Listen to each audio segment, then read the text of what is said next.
Hello, everyone. Welcome to another installment of Erin's Book Club. I have another book review to do today, and I know it's really late at night, and again, the lighting isn't great. I'm really busy right now. Once show season is over, I can focus a little bit more on my book reviews.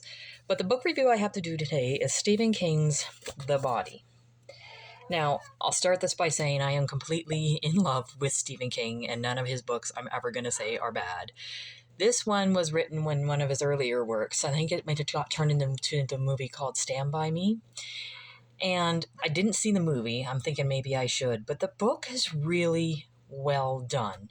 It follows the same templates of a bunch of misfit boys who go on a journey together, find out really what they're made of, and find out that the end of the journey or the goal at the end of the rainbow maybe isn't worth the journey it took to get there. And what I mean by that is the value of the end point of the journey is less than the value of what was learned during the journey and the soul searching that these people had to do while going through this journey.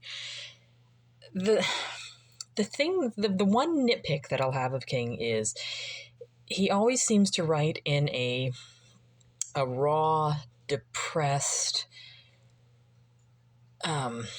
ugly, dirty kind of atmosphere.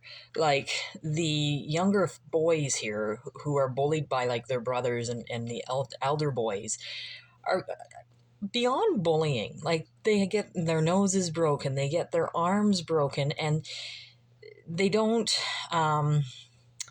fess up about who had done the bullying in the end. And that was almost written as though that made them better. They were better because they didn't narc on their bullies, so to speak.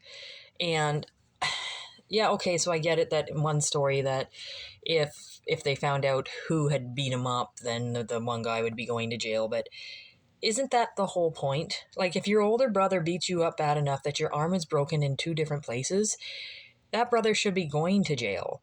And if your older brother, or if your younger son is going to the hospital with multiple breaks and he's not trying to tell anybody what happened, that shouldn't just be dropped at that. Like, the doctors took him aside and tried to get him to tell the truth, but he still didn't, and then they kind of dropped it.